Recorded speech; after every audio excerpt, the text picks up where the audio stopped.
go. Hi everybody. Today I'm going to be talking about interminable realms of space, cosmic voyages, and demonic theo-aesthetics in Byron's Cain. Now, before we get started, I'm aware that not everybody will have read Cain, so let me give you a quick summary. It is a three-act play by Byron, but it wasn't ever destined to be performed on the stage. Instead, it's what we call a closet drama, which is meant to be performed within the theatre of the mind. One of the main reasons this could not be performed on stage is the fact that the second act takes us literally into the outer realms of space. It's the story of Cain and Abel with some significant additions. So in the first act, we have that first family, Adam and Eve, Cain and Abel, and their two wives who Byron names. And we see kind of Cain pushing back against the status quo, expressing his dissatisfaction with how things are, and also demonstrating his desire and thirst for knowledge. And that's where Lucifer comes in, starts to talk to him, and offers him knowledge. The knowledge comes predominantly in the second act, which is set into two parts, where Lucifer takes Cain on a journey out into the interminable realms of space. And that's going to be the section of the talk that that I'm concentrating on, particularly in this talk. Once they return in Act 3, we see Cain committing that first murder against Abel. And we'll look further on in the talk about why that murder happens. So that's the basic structure. And the analytical frameworks that I'm going to be using to have a look at it today are the Cosmic Voyage and demonic theo-aesthetics. So to start off, it's probably worth going into the history of cosmic voyages and having a look at what theo-aesthetics and demonic theo-aesthetics might be and how these two things interact. So I'm going to spend the first 20 minutes or so introducing these key concepts. And I'm going to be referencing a number of other texts and poems to do so, with particular attention to a poem by Anna Letitia Barbauld from the 18th century, from the 1780s, which is entitled A Summer Evening's Meditation. And I'm going to use it as a sort of comparison point with Cain, so we can see some of what is particular about what Byron is doing. So if we're talking about theo-aesthetics, we are literally talking about aesthetic discourses like the sublime, the beautiful, the picturesque, and how they are theologically informed within this time period. Now, if you're interested in this as a topic, I've done a much longer and more in-depth talk just specifically about the theo-aesthetics of the sublime in the 18th century, or the aesthetics of the sublime in the 18th century, which you can find on the YouTube channel. I'm going to be thinking specifically about the sublime and its theological resonances today. But before I get started, what I really want to do is move us away from a Burkean conception of the sublime. Now, I know that many of you might be kind of coming to the Romancing the Gothic talks through an interest in horror and the Gothic. So you've most likely been introduced to the sublime, if you've met the sublime before, through Burke, who places terror as the source of the sublime. But there are lots of different theories of the sublime in the 18th and 19th centuries, and many people would point to terror as a source of the sublime, but certainly not the only one. And there's quite a lot of critique of Burke for that. So I want to leave that idea of Burke's to one side, the idea that terror is the sort of sole cause of the sublime, and move towards a broader conception. So I'm going to take us right back to the source of our theories of the sublime, which is Longinus, or Pseudo-Longinus's Essay on the Sublime, a classical text which was called Perihepsis, which is usually translated as either On Elevation or On the Sublime. And this really came to popularity as an aesthetic discourse in the 18th century in England, particularly after the 1740 translation by William Smith. And it really lays out the key characteristics of the sublime. Now, Longinus is actually talking about the rhetorical sublime, but there are many different kind of ways that we use the sublime. We talk about the rhetorical sublime, the natural sublime, the moral sublime. But in relation to all three of them, this is the basic structure of what the sublime is and how the sublime works. So he says that the sublime is grand and lofty, which the more we consider, the greater ideas we conceive of it, and whose force we cannot possibly withstand, which immediately sinks deep and makes such impressions on the mind as cannot be easily worn out or effaced. The mind is naturally elevated by the true sublime, and so sensibly affected with its lively strokes, that it swells in transport and an inward pride, as if what was only heard had been the product of its own intention. So what are the key aspects of the sublime here? Well, it's something connected to the grand and lofty, to the great. This could be, if we're thinking about the natural world, something that is great in size or expanse, connected to infinity. So it's a mountaintop. It's the interminable realms of space, and it leads us to an emotional connection with that landscape or that rhetoric. So the sublime works through emotion. It works as a force we cannot possibly withstand, which immediately sinks deep. But it's not only emotion. It leads us to contemplation. So it leads us to greater ideas than we can conceive of. He also points out that we are elevated by our experience of the sublime. There is a sense of transport and pride that occurs when we engage with the sublime. Now, not in this passage, but elsewhere, he points to, and the discourse of the sublime more broadly points to, a double movement and experience of the sublime.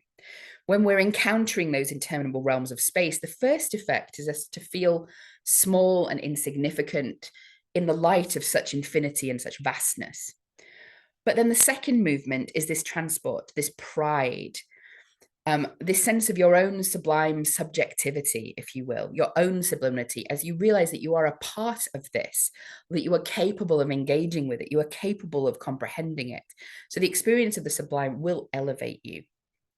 So, bearing those characteristics in mind, I think we can easily see how the concept of the sublime might apply to a voyage through the outer realms of space. Now, I want to discuss the sublime as a theo-aesthetic. Now, there's lots of different discourses of the sublime up to today, and I'm not saying that the sublime has always been and will always be a theological aesthetic, but in the 18th and early 19th centuries, it certainly was. What we find in critics like John Dennis, who is writing very early about the sublime, is this idea that it is a God-granted kind of appreciation of the world. It is a God-granted passion or enthusiasm, and that God himself, who made the soul and best understands its nature, converts it by its passions. So in other words, the sublime works through our emotions to draw us closer to divinity. And that sense, that sublime sense, has been implanted in us precisely to do that, precisely to lead us to the divine. He goes on to say that enthusiastic passion, which is his term for the sublime, or enthusiasm, is a passion which is moved by the ideas in contemplation or the meditation of things that belong not to common life. So the sublime is always connected to the transcendent. But as again, I just want to emphasize that it doesn't just lead to an emotional response. It leads to further thinking and contemplation, to further understanding potentially. And this is all connected to the idea of the universe itself, the material world, the cosmos, as a form of divine self-revelation. So this, we can find this in the biblical text from Romans 1:20. The invisible things of him from the creation of the world are clearly seen, being understood by the things that are made. So the natural world is where God reveals himself. He reveals himself as creator or designer, reveals parts of his characteristics. And the sublime is the way in which we appreciate certain aspects of the natural world and what draws us emotionally to the divine as he is revealed within the natural world. So that is sort of the 18th century context of the theo-aesthetics of the sublime. Now, how does this work in relation to a journey through space? Well, we can see how it works in Anna Letitia Barbauld's Summer Evenings Meditation. She says, one by one, the living eyes of heaven awake, quick kindling o'er the face of ether, one boundless blaze, 10,000 trembling fires and dancing lustres, where the unsteady eye, restless and dazzled, wonders unconfined o'er all this field of glories, spacious field and worthy of the master.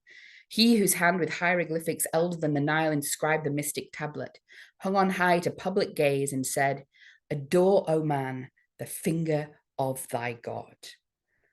So essentially, in her journey into space, at least at the beginning, what it leads to is a greater conception of God. Now, the other context that I said I would mention is the Cosmic Voyage. That's what we're seeing in Anna Letitia Barbauld, and that's what we're going to see in Byron's Cain. And it has quite a long history in literature. One of the most famous examples is found in John Milton's Paradise Lost. And we actually start with a demonic journey through space, or the first Cosmic Voyage is the demonic one, where Satan travels through chaos to come from the realms of pandemonium or hell to earth. And we also have a number of other mentions to cosmic voyages. We have Eve having a dream where Satan takes her into the realms of space. And we have a warning from an angel to Adam, which sort of depicts a cosmic voyage as essentially satanic. It says, "Be lowly wise, Adam, think only what concerns thee and thy being. Dream not of other worlds or what creatures there live, in what state, condition, or degree. Contented that thus far hath been revealed, not of earth only, but of highest heaven." So essentially, don't go off exploring space, stop. There's something transgressive about that sense of space exploration.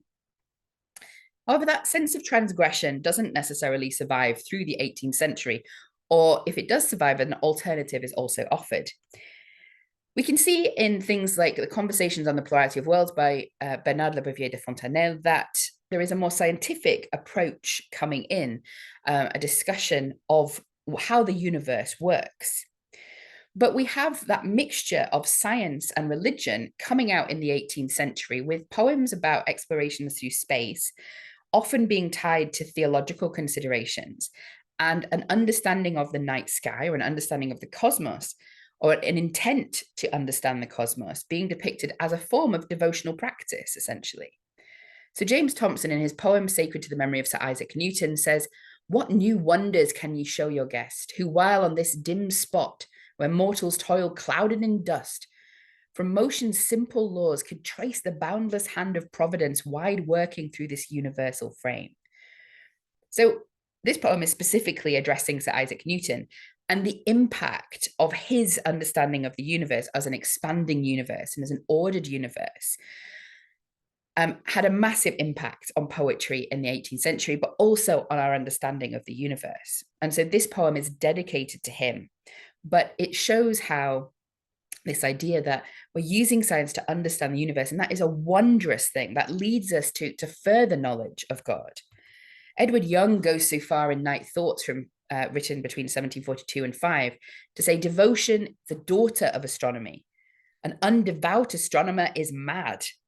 True, all things speak of God, but in the small men trace out him. In great, he seizes man."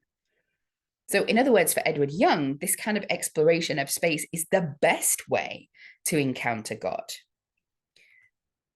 Now, Anne Janowitz describes a sort of process in the 18th century in this depiction of the cosmic voyage, where we go from sort of a benign celestial sublime to an unruly sublimity. So an example of this benign or benignant celestial sublime is found in John Hughes' The Ecstasy from 1720, where he is describing sort of a contemplation of the night sky as a contemplation of order and of reason, of something that seems to be under control and which can be comprehended.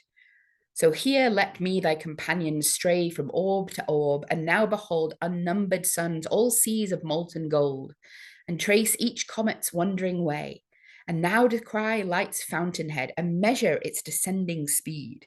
So this is a universe that can be understood, that can be measured, sublime, but not in a threatening way. However, as we go through the 18th century, we see a different emphasis, and an emphasis on an unruly sublimity that takes us beyond what we can control and comprehend.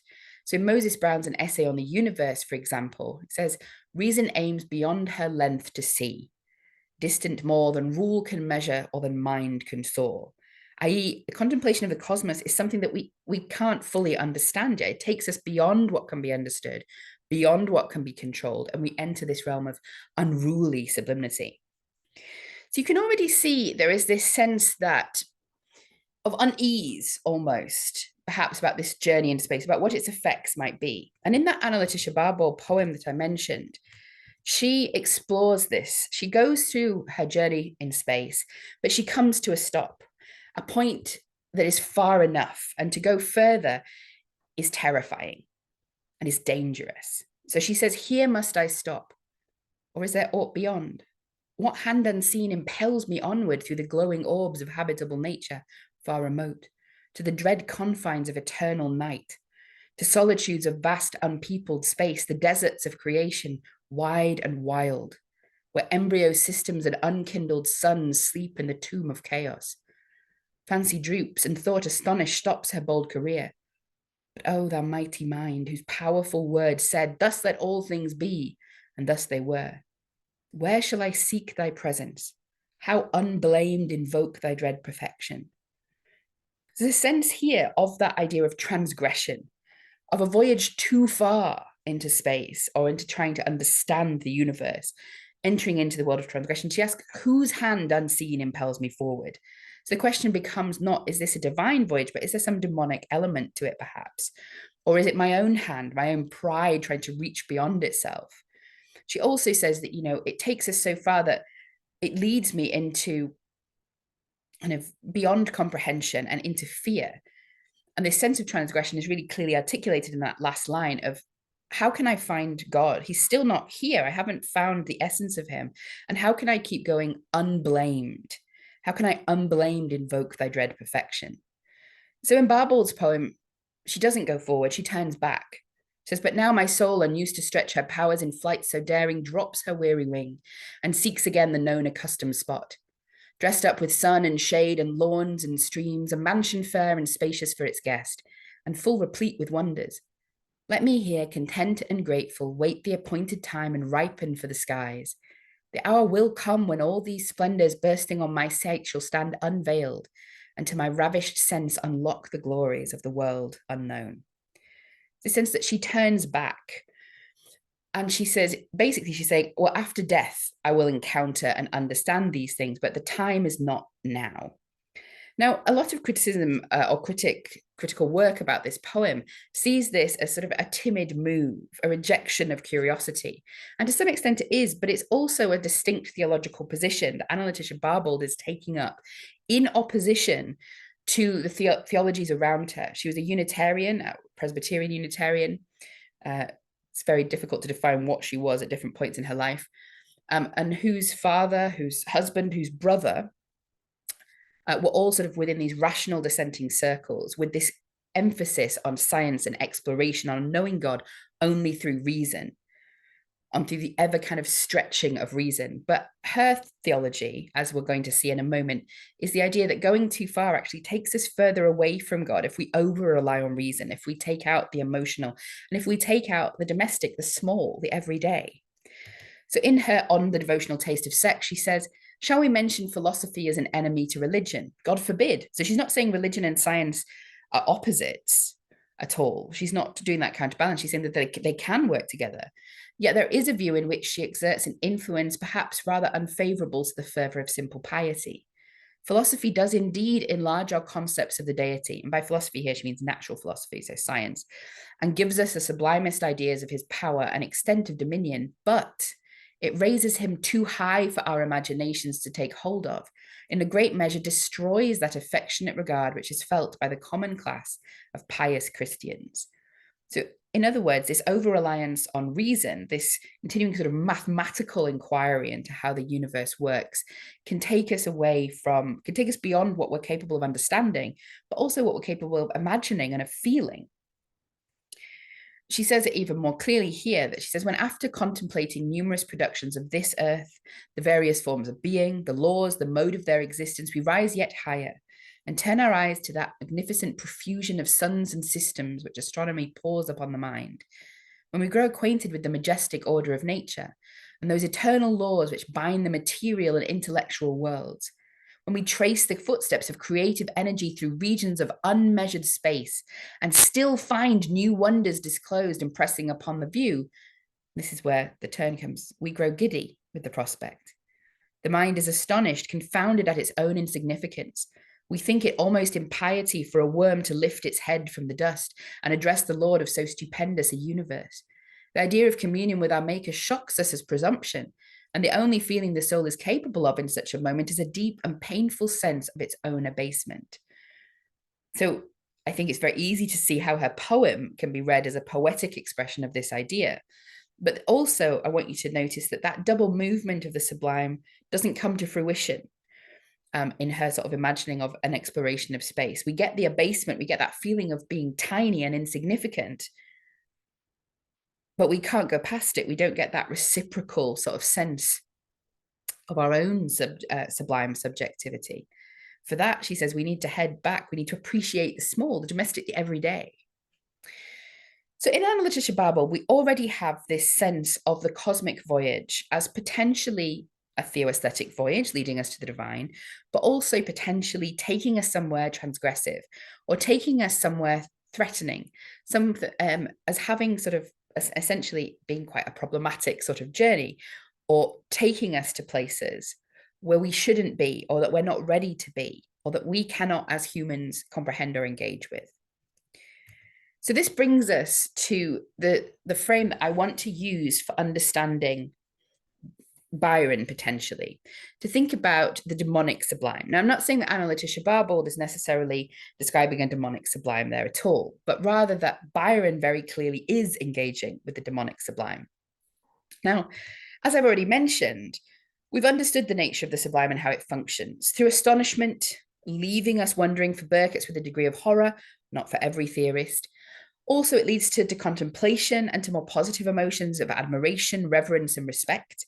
And it functions in this way that first, the soul's motions are suspended, the mind is entirely filled with the object and that it cannot entertain any other, and then the subject is led to contemplation. So that's how the sublime should work. And we've also seen that in the theo-aesthetics of the sublime, the divine functions as a root, a model, and a pinnacle of the sublime. Isaac Brown, for example, says that the sublime is nourished by one common root, i.e. God. And we also see similar theories in John Dennis, Joseph Addison, and Tamsis Weresby. The natural world, the cosmos within this formulation would reflect the divine or the divinity as a creator and designer, and it would mirror his characteristics. There's also this sense of a sublime taste or an aesthetic taste as inbuilt, leading us to God through our emotions. This is what we set up at the beginning of the talk, but what happens when the demonic is sublime? How do we understand the demonic sublime when we've just been arguing that the sublime is in some sense divine? Well, we might be bamboozled by it, but there's no denying that within 18th and 19th century discourse, the devil is sublime. In fact, or he can be sublime. The Milton Satan was one of the paradigmatic examples of the sublime in the 18th century. Edmund Burke saying, for example, that we do not anywhere meet a more sublime description than this justly celebrated one of Milton, wherein he gives the portrait of Satan with a dignity so suitable to the subject. Okay, so what is it about Satan in Milton's Paradise Lost that is sublime? Well, Burke gives us an analysis of this passage, reads, he above the rest in shape and gesture, proudly eminent, stood like a tower. His form had yet not lost all her original brightness, nor appeared less than archangel ruined, and the excess of glory obscured. As when the sun new risen looks through the horizontal misty air short of his beams, or from behind the moon in dim eclipse disastrous twilight sheds on half the nations, and with fear of change perplexes monarchs. So what's sublime here? Well, Burke breaks it down and says, first of all, lots of sublime images are being used to compare the devil with. About that. So it does go into this idea that sublime images are used. There's a sort of associative sublimity. So we're compared to a tower, archangel, events which perplex monarchs, the sun new risen. So all of these images are sublime in themselves to kind of throw a shadow of sublimity on the demonic figure. It also says that there are sort of sublime strategies of depiction. In other words, we have many images all given to us in quick succession, and that this strategy is overwhelming, and that is an experience in itself of the sublime. And we definitely would see this in Cosmic Voyages. But what is most perhaps transgressive or most challenging about the demonic here is the fact that the demonic figure is themselves personally sublime, both in his physical appearance, but also in his character, his pride, his fortitude, his greatness, standing above the rest. So this is the challenging thing about the demonic sublime. How do we understand the demonic sublime in relation to a theo-aesthetic of the sublime? Well, we'll get onto that in a second, but first of all, I want to note very clearly that Byron does engage with this satanic sublime in his depiction of Lucifer. When Lucifer first enters the scene in Act 1, Scene 1, Cain responds to him in this way. He says, "Whom have we here? a shape like to the angels, yet of a sterner and a sadder aspect of spiritual essence. Why do I quake? So we have this sense of the sublimity of the demonic figure, something reminiscent of angels, but somehow perhaps even greater. I also think there's a really interesting depiction of the satanic figure, or the Lucifer figure here, as sublime, but specifically linked with the night sky as well. So Lucifer talks to Ada, which is the name Byron gives to Cain's wife, and says, "Hast thou seen him?" meaning God. And she says, "Yes, in his works." So the idea of divine revelation in the natural world. But Lucifer then goes on to ask, "But in his being?" And she says, "No, save in my Father, who is God's own image, or in his angels, who are like to thee, and brighter, yet less beautiful and powerful in seeming.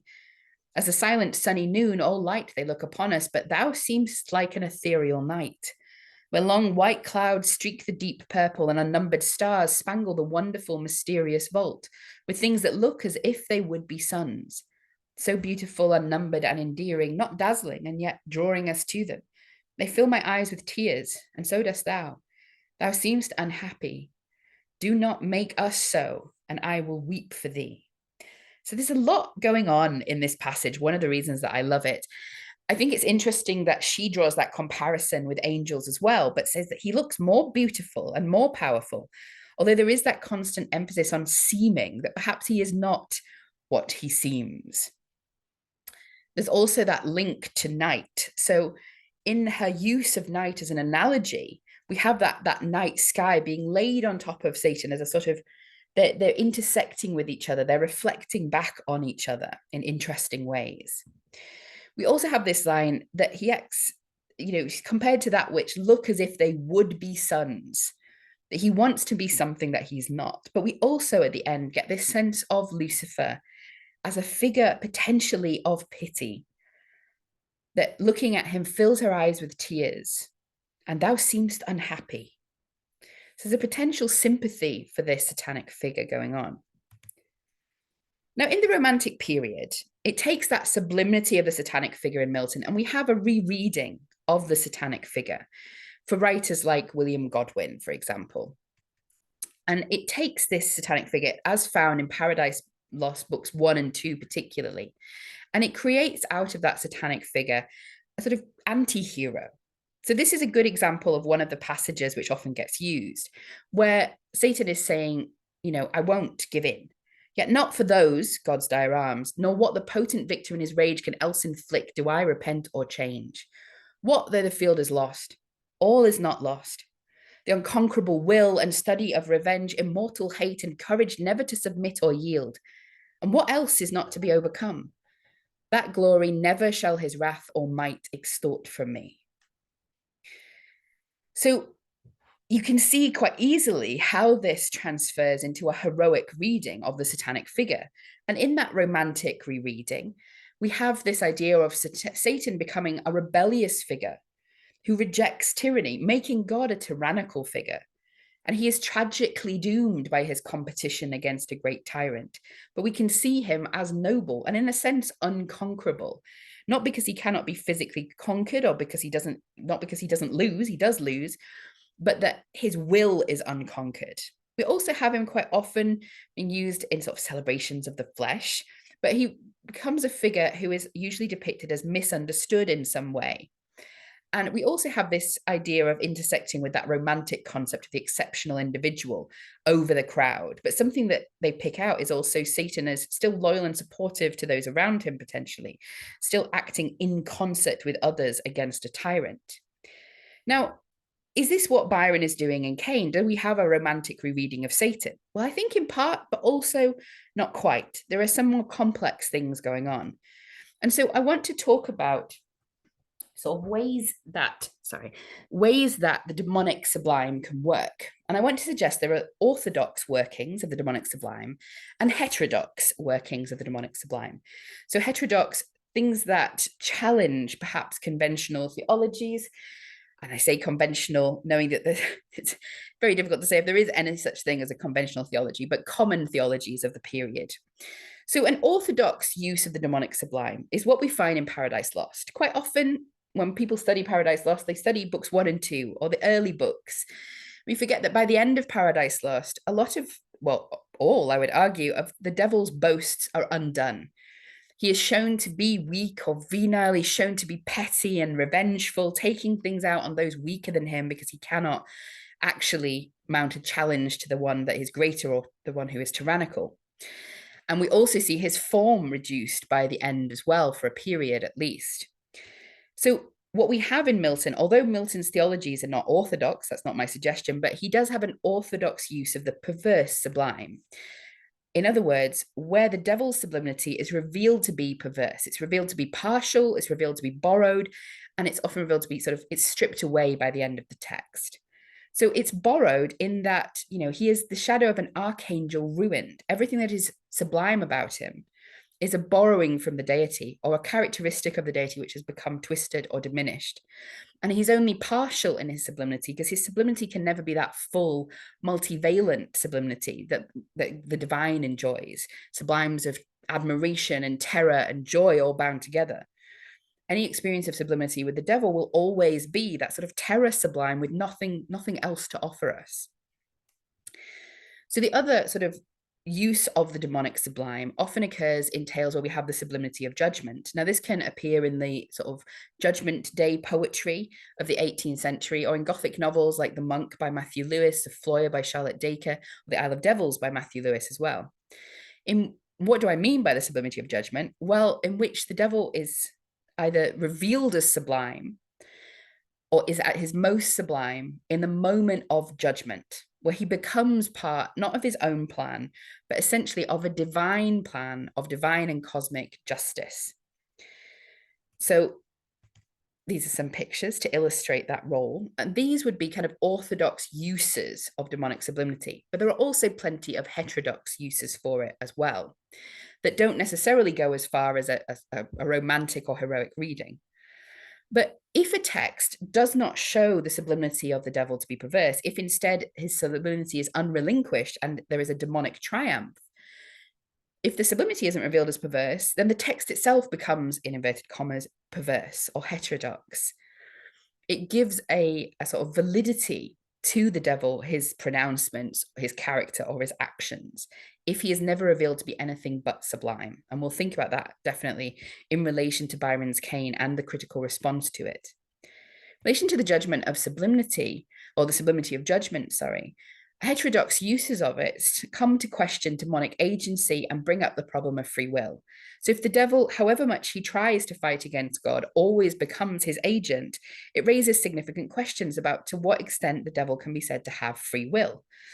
And if you look at the work of Adam Kotsko, I think it is, he talks about the way in which the supposed free will of the devil becomes just a sort of technique for producing blameworthiness. But it's not only demonic agency that comes into question, but also then that reflects back on questions of human free will and the justice of a God who punishes those who do not have free will. And this brings us to one of the consequences sometimes of the demonic sublime of judgment, in that the divine gets demonized. The devil's actions, his cruelties, come to reflect back on the divine whose agent he is. And all of those questions about demonic agency and free will also come to reflect back on the divine and critique or challenge concepts of divinity.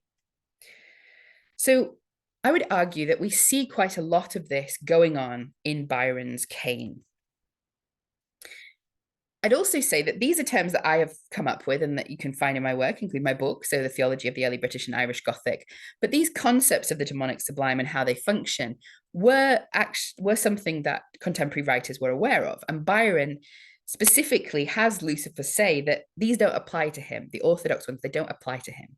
So Cain says, thou art not the Lord my father worships, when he's trying to work out who Lucifer is. And Lucifer says, no. His equal? No, I have naught in common with him, nor would. I would be aught above, beneath, aught save a sharer or a servant of his power. I dwell apart, but I am great. Many there are who worship me, and more who shall. Be thou amongst the first. So he says here specifically, I am not a sharer of his power, and I am not a servant. So I'm not an agent of the divine plan. And I am not a sharer of his power. My sublimity essentially isn't just partial, borrowed, and perverse. I am what I am. I'm not just a shadow of him. Now, we may or may not agree with Lucifer's assessment of himself within the text, but it's clear that he is interacting with those concepts. One of the challenges, or one of the critiques that has been raised about Cain quite widely, is the idea, particularly by contemporaries, is the idea that there's a sort of hint of Manichaeism here, the sense of sort of equal forces of good and bad pitched against each other. And it doesn't really run through the text as a theme. I would say that there is a more kind of orthodox hierarchy going on, but there are moments which certainly point to a Manichaeism. So Lucifer says, for example, in the question in Act 2, Scene 2, he says, "No, we reign together, but our dwellings are asunder." You can certainly see where that critique of Manichaeism is coming from. Now, I mentioned that Byron was clearly aware of this idea of demonic sublimity and how but I also want to suggest that critics were as well, and particularly this idea that if you did not take away the sublimity of the devil, either personal or in terms of his rhetoric, then you left the text perverse or heterodox. You left all those doubts and those questions in. By not taking away the demonic sublimity, you give credence to what he's saying. So of Lucifer as drawn by Lord Byron, we absolutely know no evil, says Heber. On the contrary, the impression which we receive of him is, from his first introduction, most favourable. He's not only endued with all the beauty, the wisdom, and the unconquerable daring which Milton has assigned him, which may reasonably be supposed to belong to a spirit of so exalted a nature, that partial and borrowed sublimity, but he is represented as unhappy without a crime and as pitying our unhappiness. Even before he appears, we are prepared to sympathize with any spiritual being who is opposed to the government of Jehovah. The conversations, the exhibitions which ensue are all conducive to the same conclusion, that whatever is evil, and that had the devil been the creator, he would have made his creatures happier. Above all, his arguments and insinuations are allowed to pass uncontradicted, or are answered only by overbearing force and punishment inflicted not on himself but on his disciple. Nor is the intention less apparent, nor the poison less subtle, because the language employed is not indecorous, and the accuser of the Almighty does not descend to ribaldry or scurrilous invective. In other words, all the way through the text, he's not contradicted. But all the way through the text as well, his rhetoric is sublime. You can't critique the way that he is talking. And that is one of the reasons why it's very difficult to critique the devil himself, Heber suggests. This idea becomes even more obvious in the Blackwood review, where we have him saying a half-human devil with an... Blackwood isn't a person, Blackwood's a magazine, by the way. A half-human devil with enough of earth about him to typify the malignant skeptic, and enough of heaven to throw a shade of sublimity on his very malignity. So, in other words, it's this sublimity that is the real problem, that because the devil stays sublime, because Lucifer stays sublime throughout, his kind of reasoning, his arguments, and his challenges to God are not undone by the end of the play. Having said all this, I don't want to suggest to you that there is a simple understanding of Byron's Cain, that it is an atheistical text, for example, or that it has one single kind of anti-Christian theology to it, or anti-Christian reasoning to it. Byron's Cain is incredibly slippery. And I think Robert Ryan's comment here is really apropos. He says, paradoxically, what made Byron an especially bothersome critic of religion was not his skeptical pronouncements so much as his recurrent assertions of belief. So in other words, it's the fact that this can't just be dismissed as atheistical that makes it such a challenging and transgressive text. Cain owed its disturbing power, Ryan continues, not to an abandonment, but to a refinement of its author's characteristic religious ambivalence. If we think the text is ambivalent, Byron only supports that even more, or only kind of promotes that even more in his letters about the text, where it remains incredibly ambiguous and he remains very playful about it. Writing to his friend Thomas More, he says, with respect to religion, can I never convince you that I have no such opinions as the characters in that drama, which seem to have frightened everybody? Yet they are nothing to the expressions in Goethe's Faust, which are 10 times hardier, and not a whit more bold than those of Milton's Satan. My ideas of a character may run away with me. Like all imaginative men, I, of course, embody myself with the character while I draw it, but not a moment after the pen is from off the paper. I am no enemy to religion, but the contrary. As a proof, I'm educating my natural daughter, a strict Catholic, in a convent of Romagna, for I think people can never have enough of religion, if they are to have any. I incline myself very much to the Catholic doctrine. So hopefully you're already getting the sense that this is quite a playful bit of writing. But what Byron says in defense of this play continually is, look, these are the characters talking, not me. I don't believe what they're saying. But as we saw in the critical response, people are saying, well, if you didn't want people to believe them, you needed to take their rhetoric down a notch. You needed to make them less sublime for that to work, for that excuse to work. And he goes on to say, bad things are said in Faust, bad things are said in Milton. But he's deliberately not engaging with what he knows is the problem, that his character stays sublime. There is no punishment for the devil for everything that he says. And then he goes on, to defend his love of religion by saying that he's going to raise his natural daughter a strict Catholic. Now, if you're kind of not in tune with the era, this might not appear as provocative as it is, but it very much is a provocation rather than a reassurance, because Catholicism at the time when this was written in 1822 was still kind of legally we hadn't had the emancipation of the Catholics yet. There was a lot of anti-Catholic feeling that still existed, lots of suspicion about Catholicism, and there were even questions about whether Catholics were Christians, and vice versa, those debates. But the idea that he is very religious because he is putting his natural daughter or his illegitimate daughter into a Catholic convent is not in any way a reassurance. He's playing with his reader here. So the ambiguity of the text is something that Byron fosters in the text itself and in his writing around it. But let's actually get to the text and dive in and see what he's doing with these connections of demonic theo-aesthetics and demonic sublime and his journey into space. Now, as I mentioned, there's a 3-act structure, and acts 1 and 3 are set in the post-lapsarian or post-fall world of Genesis. They flank Cain's journey through non-biblical space and time in the 2nd act, where Lucifer gives Cain a crash course in early 19th century scientific thought. So, what this points out to us very clearly is that this 2nd section is a journey that doesn't exist in the Bible, and it is one that is specifically linked and informed by contemporary science.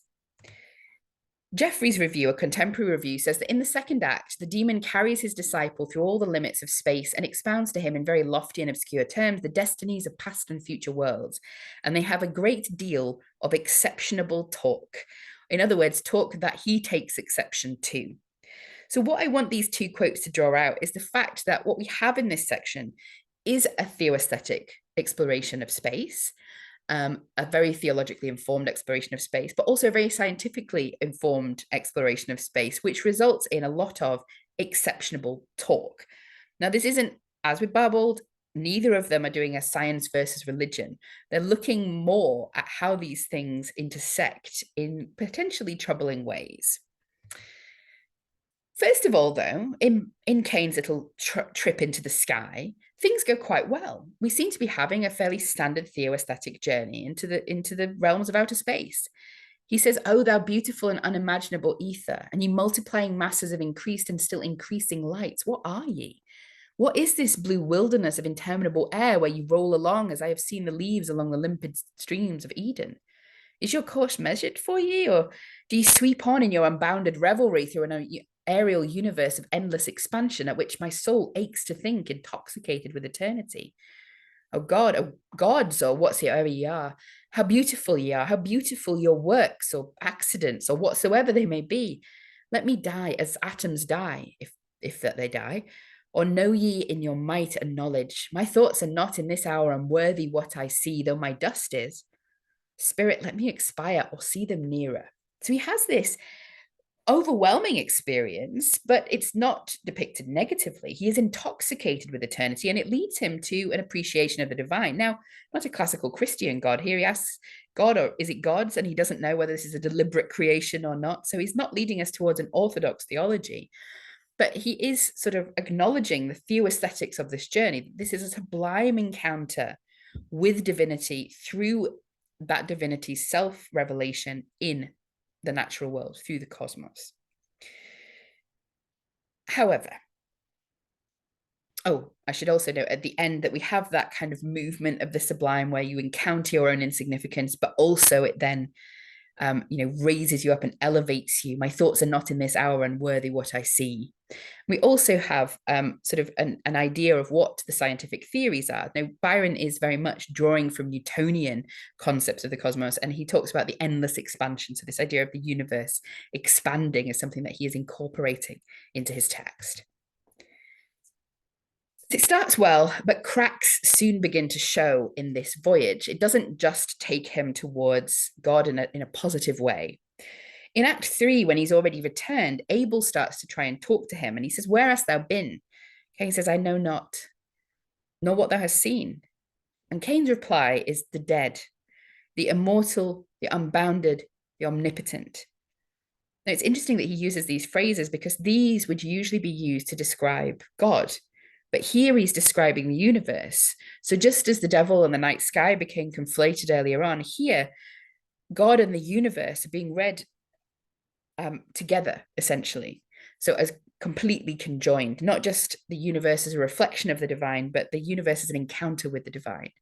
So he says, "I met the dead, the immortal, the unbounded, the omnipotent, the overpowering mysteries of space, the innumerable worlds that were and are, a whirlwind of such overwhelming things. Suns, moons, and earth upon their loud voiced spheres, singing in thunder round me, as have made me unfit for mortal converse. Leave me, Abel." So he says he's unfit for mortal converse because what the result of this encounter with the dead, the immortal, the unbounded, the omnipotent has been is a sense of overwhelming despair and a sense of overwhelming pointlessness as well, this existential despair. And it's made him, he says, unfit for mortal converse, but also in a second way, it's made him unfit for mortal converse because he's about to kill the guy that he's talking to. Or he will in just a few short lines. So what was this exploration and what effect did it have on him? Well, the exploration comes in two acts. In two scenes. In Act 2, Scene 1, the devil takes him through the worlds of space. And in Act 2, Scene 2, he takes him a little bit further. Takes him past that point in Barbauld where she says, "No, I have to turn back." And Karkoulis argues that at the end of Act 2, Scene 1, when he's finished his journey through space, the knowledge that the universe is populated by many inhabited worlds with their own potential Edens fails to have the desired effect of depressing Cain. So he's been taken through a universe where he's seen, almost unlimited worlds. I don't agree, however, with the conclusion here that Lucifer has intended to depress Cain. I might believe that, but I don't believe that he doesn't succeed. Cain's curiosity continues to survive this section. He continues to have this thirst for knowledge, but already he is getting the idea that that knowledge is not bringing him any good. In the first act of the play, he wants knowledge because he wants to understand, because he thinks that perhaps he can. But as these two scenes develop in the middle of the text, these scenes traveling through space and beyond, that desire for knowledge continues, and it takes him to darker and darker places. So I want to show you this just at the end of Act 2, Scene 1, where Lucifer is clearly trying to push Cain towards a negative interaction with this sublime universe that he's encountering and its reflection of, the sublime deity. He says, "And if there should be worlds greater than thine own, inhabited by greater things, and they themselves far more in number than the dust of thy dull earth, though multiplied to animated atoms, all living and all doomed to death and wretched, what wouldst thou think?" So, Cain has encountered all of these worlds. He's encountered worlds that are populated by aliens, essentially. And Lucifer says, but all of this is going towards death. That is the end point. There is nothing else. And Cain says, well, I should be proud of the thought which knew such things. So he's still in his sublime experience, that double movement, that elevation of the self through what you can comprehend and understand. But Lucifer keeps pushing. And he says, but if that high thought were linked to a servile mass of matter, and knowing such things, aspiring to such things, and science still beyond them, would chain down to the most gross and petty, paltry wants, all foul and fulsome, and the very best of thine enjoyments a sweet degradation, a most enervating and filthy cheat to lure thee on to the renewal of fresh souls and bodies, all foredoomed to be as frail, and few so happy. So he keeps in death. And that for all of your high imagining, your body can't take you there. Your material self is limited and doomed to die, not to transcend, but to rot, essentially. And he also goes on this sort of strange anti-sex rant, but what he is saying here is this idea that, even that thing that gives you pleasure, even that thing that you think is about human connection and joy and relationship, all it's doing is creating other people to die. It's a trick to create other people to die. And Cain's response then is, "Here let me die, for to give birth to those who can but suffer many years and die, methinks is merely propagating death and multiplying murder." So this is the point that he arrives at in Act 2, Scene 1. But then the devil takes him even further. He takes him beyond space and into eternity. So where does he take him? Well, Cain describes it like this: "O ye interminable gloomy realms of swimming shadows and enormous shapes, some fully shown, some indistinct, and all mighty and melancholy, what are ye? Live ye, or have ye lived?" Where Satan has taken him in Act 2, Scene 2 is into the realms of death, where Cain encounters the dead of innumerable worlds, but also the dead of his own world. And he says, these people run our planet, but they can't be, because we're here. And he says, yet they lived. Cain, where? Where thou livest. When? On what thou callest earth they did inhabit. Adam is the first. Well, thine I grant thee, but too mean to be the last of these. And what are they? That which thou shalt be. But what were they? Living, high, intelligent, good, great and glorious things, as much superior unto all thy sire Adam could e'er have been in Eden, as the 60,000th generation shall be in its dull, damp degeneracy to thee and thy son. And how weak they are, judged by your own flesh. Ah me, and did they perish? Yes, from their earth as thou wilt fade from thine. But was mine theirs? It was. So I've popped the title here of Cataclysms because what Cain is interacting with here is the theory of continual cataclysms, of destruction and recreation of the world, which comes from a writer called Cuvier at the time. And he encounters this idea of continual destruction and renewal, with everything getting worse, not better, with every generation growing towards a duller, damper, more degenerate generation. So what Cain encounters here with this knowledge of the recreation of the earth, of the destruction and recreation, is he encounters a universe without teleology. Everything is going nowhere. The only end point that there is death. And then death is also some sort of horrifying continuance. And everything becomes pointless. And not only pointless, but everything's getting worse. There's not this sense that everything is destroyed and then renewed for things to get better, that we're moving, that we're progressing, but that we're actually degenerating even further. Now, I mentioned that this is from a theorist, this idea of multiple cataclysms is from a theorist called Cuvier, who writes in his essay on a theory of the earth. He's a paleontologist, so he is exploring, the bones that we're finding in the earth, the fossils, and he's explaining them. But I think it's really interesting how in his introduction, he draws on the ideas of explorations of space and makes this connection. So sort of the mirror image of what Byron is doing by putting those kind of paleontological or geological discoveries into space. Cuvier says, we admire the power by which the human mind has measured the motion of the globes, which nature seemed to have concealed forever from our view. Genius and science have burst the limits of space, and a few observations explained by just reasoning have unveiled the mechanism of the universe. Would it not also be glorious for man to burst the limits of time and by a few observations to ascertain the history of this world and the series of events which preceded the birth of the human race? So that connection between space and paleontology is fascinating, but we're also seeing a marked difference here in this sense that knowledge is exciting and wonderful and will take us towards great new knowledge, which is the exact opposite of where Cain takes us. His knowledge draws him further and further into despair. But what is this theory of cataclysm from Cuvier? Well, let's look at it briefly, and it very clearly expresses itself.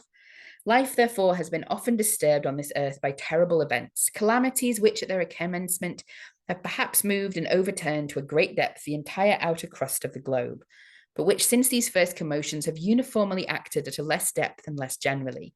Numberless living beings have been the victims of these catastrophes.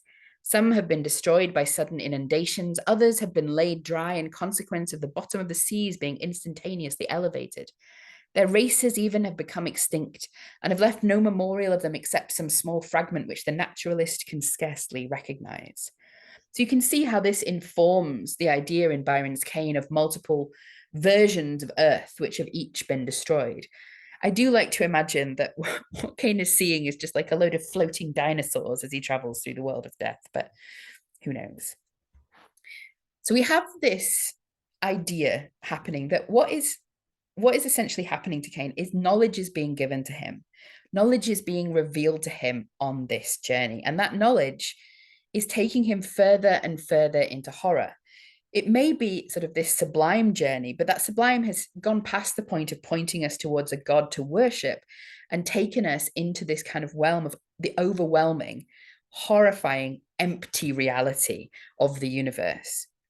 Now, I do agree with Catullus when he says that Byron's response to what I have called apocalyptic geology, well, what Catullus has called apocalyptic geology, a catastrophe both natural and epistemic, in terms of epistemic meaning sort of in terms of knowledge of it, highlights the still unsettling, even painful consequences of plucking from the tree of science and staring deeply into time's dark abyss.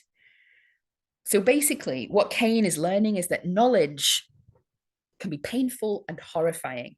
It doesn't give him satisfaction. It doesn't give him the sense of justice or control that he wants. Instead, it plunges him further into a dark abyss. But this isn't saying, Byron's not saying, the play isn't saying, Catullus isn't saying that science is sort of something that should be rejected in any way, but it's saying it's something that we need to confront. We need to kind of engage with this knowledge to understand reality. Cain at the end of the play asks Lucifer, "What end have I beheld these things which thou hast shown me? Dost thou not require knowledge?" Lucifer asks. "And have I not, in what I showed, taught thee to know thyself?" Cain's conclusion, "Alas, I seem nothing."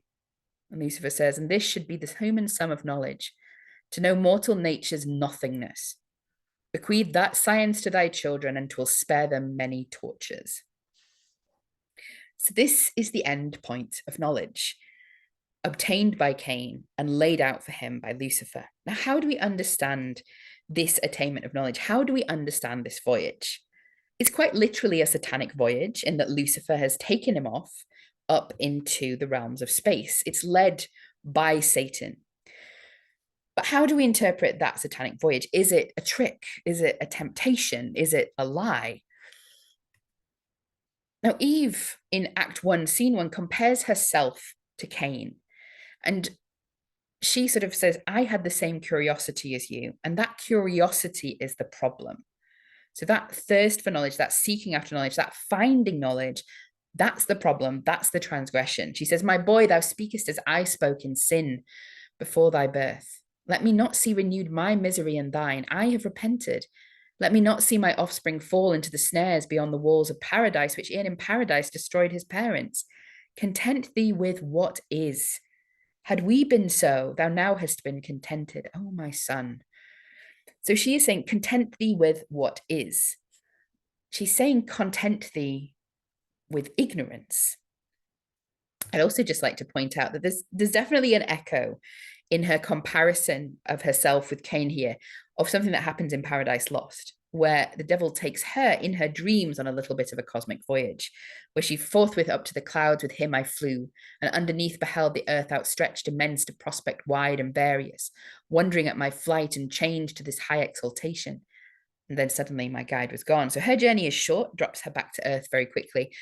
But I think we can see a reference to this in her comparison of herself with Cain. And her reading of a satanic voyage is essentially the voyage itself was wrong. We should have been content with what was available to us, with what we could know, with what was visible. However, the devil depicts his own actions as a form of revelation, and he compares divine and demonic revelation, giving demonic revelation a more positive spin than divine. he says in Act 2, Scene 1, believe me and sink not. So this is when he's taking Cain off into space. Believe and sink not, doubt and perish. Thus would run the edict of the other God, who names me demon to his angels. So he's saying God gives you conditional knowledge. He metes it out whenever he wants. He puts conditions upon it. I don't do that. He names me demon to his angels, and they echo the sound to miserable things like you, which knowing naught beyond their shallow senses, worship the word which strikes their ear and deem evil or good what is proclaimed to them in their abasement. I will have none such. Worship or worship not, thou shalt behold the worlds beyond thy little world, nor be immersed for doubts beyond thy little life with torture of my dooming. There will come an hour when tossed upon some water drops, a man shall say to man, believe in me and walk the waters. The man shall walk the billows and be safe.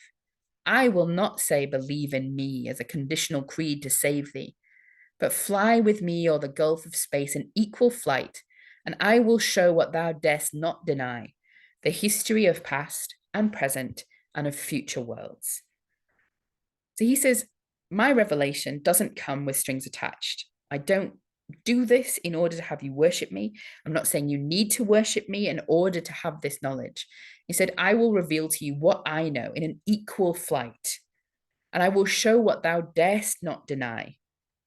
I will show you reality. And the one who does the torturing for this knowledge, that's not me. There is no torture of my dooming. Don't blame me for what I reveal to you. I'm revealing the truth. It's the truth that's hurting you, essentially. So we have this sense that what is being revealed through this journey in space is somehow horrifying, and it somehow works as a critique of the divine. This sublime encounter with the worlds at first takes us towards the divine and then leads us towards horror. But that universe still continues to be a reflection of its creator and of his characteristics. So some of the key theological critiques that come up in Cain are those about theodicy, or questions about the origin of evil, and also questions about determinism and the rejection of determinism, i.e., the idea that people are created with a future already laid out with them, with their fate already sealed. So one of the things I really like about this play and how it does this is Cain says, there's still stuff I don't know. I don't know what death is like. I don't know what goes on after death. And Lucifer says, perhaps he one day will withhold that further secret. He will unfold that further secret. So what is happening here is we're getting a rebuttal of the end of the Barbauld, essentially, or the kind of ideas in the end of the Barbauld. What Byron does is say, okay, well, death will reveal stuff to us. But Lucifer says, that won't be good. Just because death will reveal more to you doesn't mean it will be something good, doesn't mean that your thirst for knowledge will finally get assuaged and you will find a truth that you can accept or like. Lucifer says, after you die, perhaps you one day will unfold that further secret. Cain says, happy the day. And Lucifer says, yeah, happy. When unfolded through agonies unspeakable and clogged with agonies eternal, to innumerable yet unborn myriads of unconscious atoms, all to be animated for this only. Is that what is revealed to you after death will be worse as you're suffering in hell, like so many unborn myriads who are doomed by their very birth to an eternity of suffering. I'd also just like to point out here the fact that Lucifer, we saw earlier, rejects the idea that he is a servant of the divine, but we see him acknowledging the fact that he is actually part of this horrifying divine plan. When Cain and Lucifer get to sort of the edge of death, Cain says, can I return? Or the kingdom of death, can I return? And Lucifer says, return? Oh yeah, be sure. How else should death be peopled? In other words, he has to bring Cain back so Cain can have children so that they can die and so that their descendants can die. So Lucifer does show that he is unable to escape this divine kind of plan for the universe. We also have direct sort of challenges to the idea of where evil comes from. Lucifer is essentially saying, well, it's not me. I tempt none save with the truth. I'm not lying to people ever. I'm tempting them with the truth. And we've seen in other sort of texts like James Hogg Memoirs and Confessions of a Justified Sinner that the devil uses the truth but twists it with sophistry. But this Lucifer isn't really twisting. He's revealing scientific facts as he wanders through space. He says, I tempt none save with the truth. Was not the tree of knowledge?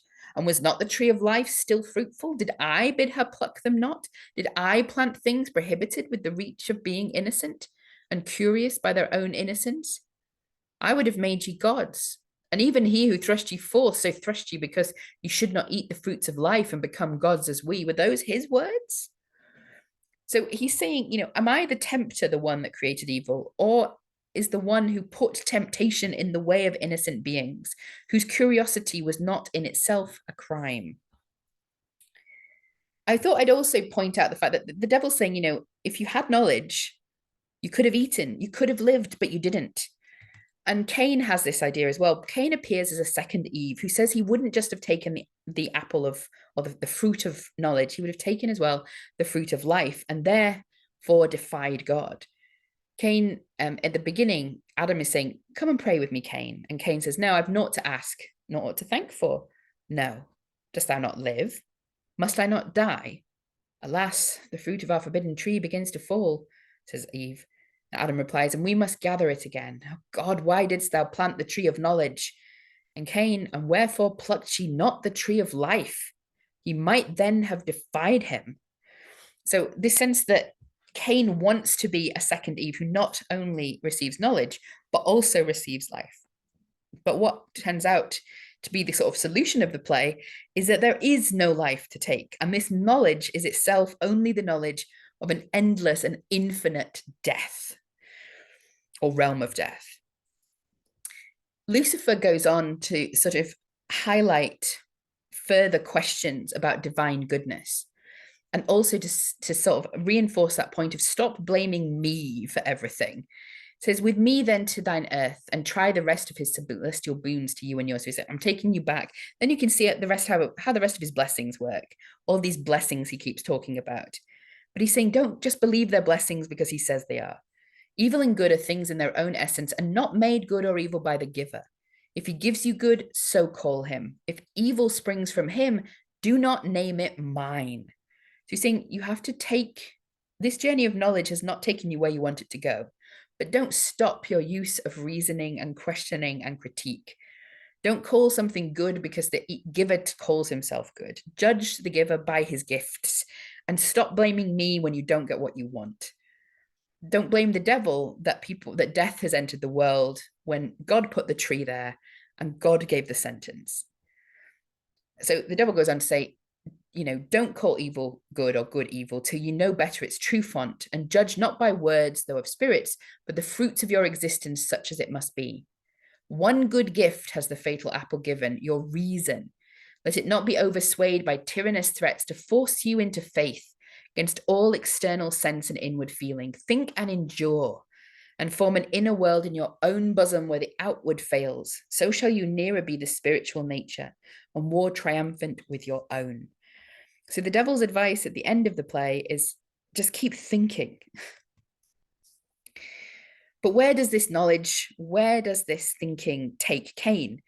Well, previously we've seen these theodicy challenges, or these challenges about the origin of evil, coming from Lucifer. But by the end, Cain is joining in. Why do I exist? Why art thou wretched? Why are all things so? Even he who made us must be, as the maker of things, unhappy. To produce destruction can surely never be the task of joy. And yet my sire says he's omnipotent. Then why is evil, he being good? So by the end of this kind of journey, Cain has come to challenge the goodness of God. We also see other theological critiques happening, and a major one I just want to bring up because, I think it's relevant. I don't think we can avoid it when we're talking about the Cain and Abel story, is that there is a critique of atonement theology, i.e. the idea that somebody can be sacrificed for the many or for somebody else. Cain is speaking to Lucifer when we come to this first quote, and speaking to Ada, and he's saying, well, why can't our parents die rather than us? And she says, well, I would die for them if I could. And Cain goes, well, yeah, sure. If I could die and save everyone else, I would also die. And Ada says, well, maybe that will happen one day, i.e. a little bit of a Christological prophecy there.